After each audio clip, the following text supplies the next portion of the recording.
Hey everybody, this is Steve. I'm coming at you from my backyard. It's Sunday, October 11th, I guess. Yeah, and it's not, you know, it's too nice to be inside, so I thought I'd record this quick message here.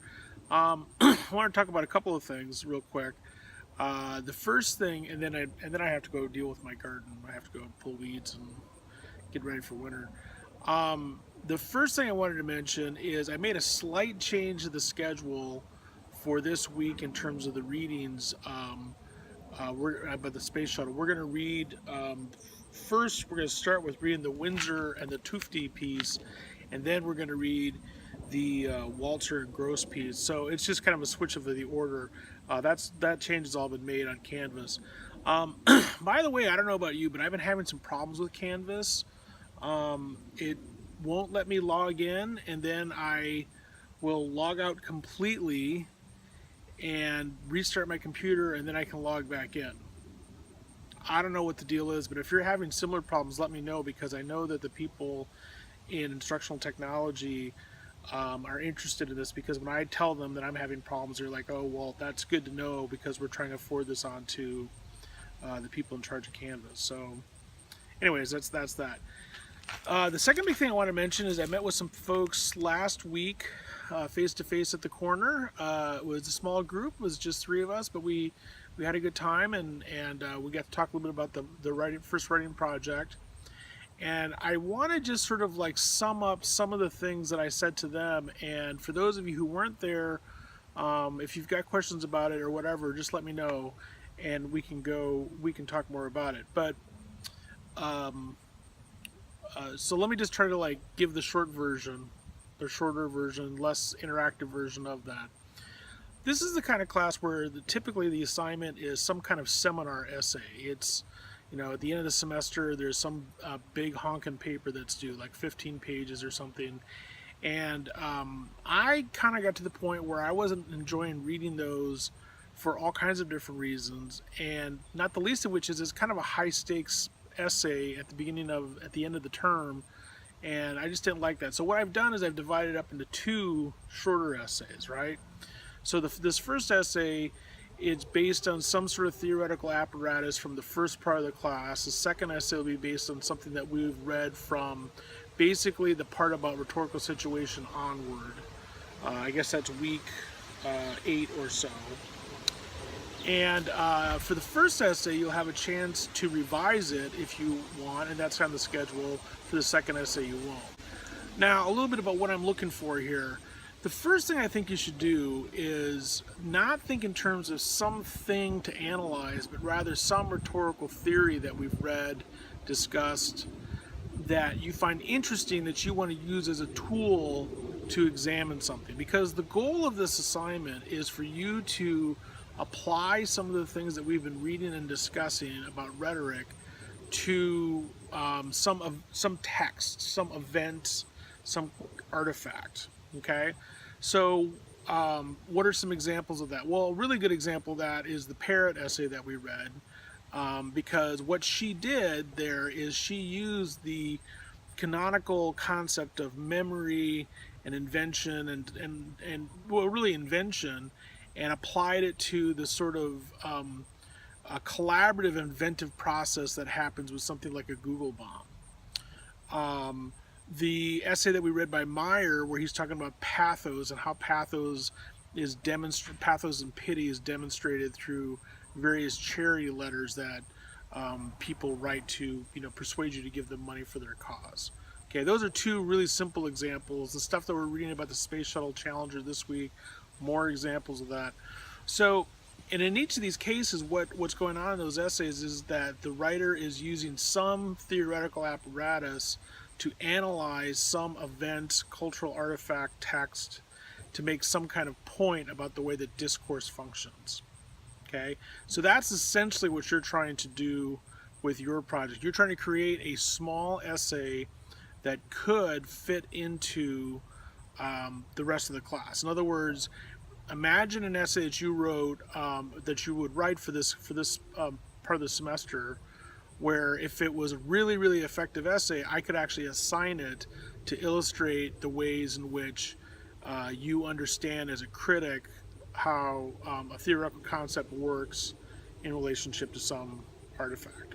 Okay, so that's why it's more useful to think in terms of the rhetorical theory first rather than the artifact, even though it's easier to think in terms of something to analyze than the tool that you're using to analyze it.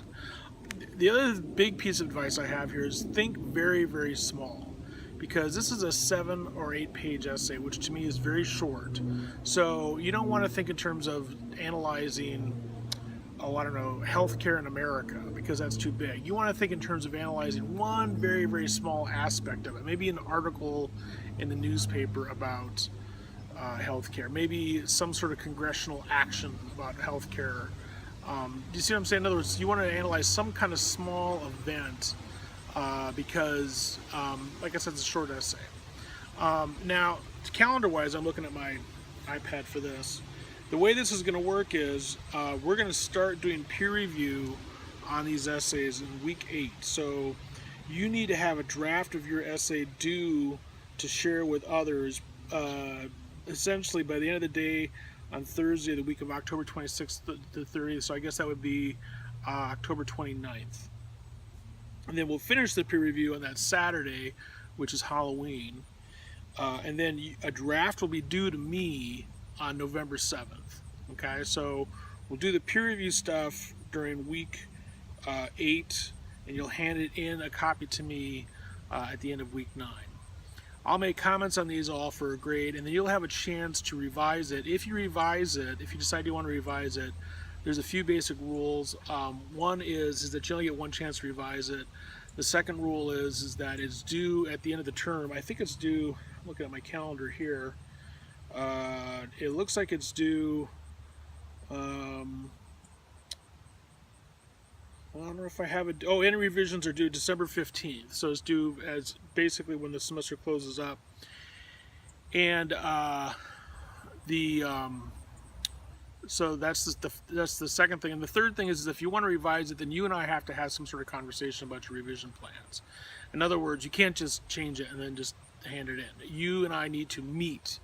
And we either need to meet physically, like at EMU or a coffee shop near EMU or something like that, or we need to meet online through something like a Google Chat or something. Okay, you can't just, we have to talk about the revision. You're not going to have a chance to revise the second one because it's just the way the calendar works. Hopefully, if things don't go so great for the first one for one fashion or another, you learn your lesson and then things will go great for the second one. And that's the other thing too, because you have an opportunity to revise, I really do want to encourage you to sort of experiment a little bit, because the worst thing that could happen is I'm going to say, well, that's not quite right, you should do this instead, and then you revise, it's not that big of a deal. And again, whatever questions you have about this, please feel free to email me. If you want to meet to talk about it, I have a fairly flexible schedule beyond my office hours. I'm happy to do that too.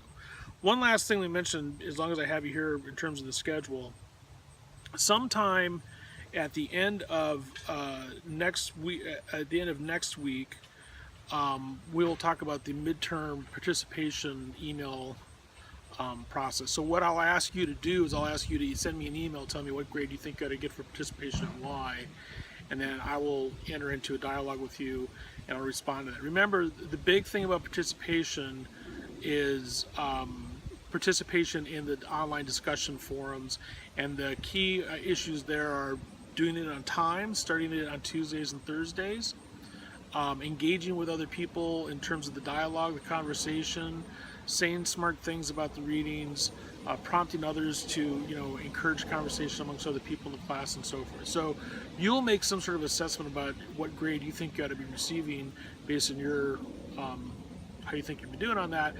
I'll let you know what I think, and then we'll come to some sort of agreement. For me, this is important because I always like to remind students that grades are not something I give like gifts. It's not like Santa Claus comes and gives people grades. I see grading things generally as more umpire-like, in the sense like I call them like I see them, and you earn grades based on what you do or don't do. So I want you to be accountable for that, and I want you to sort of reflect on what it is that you think that you've done or haven't done. My experience has been is that most students are pretty accurate about their own self-perceptions about how they've done. So we'll see how it turns out this semester. But I suspect this semester will be like most other semesters that way. Okay, I think that's it for now. I got to go do some gardening, do some reading, and I'll see you online.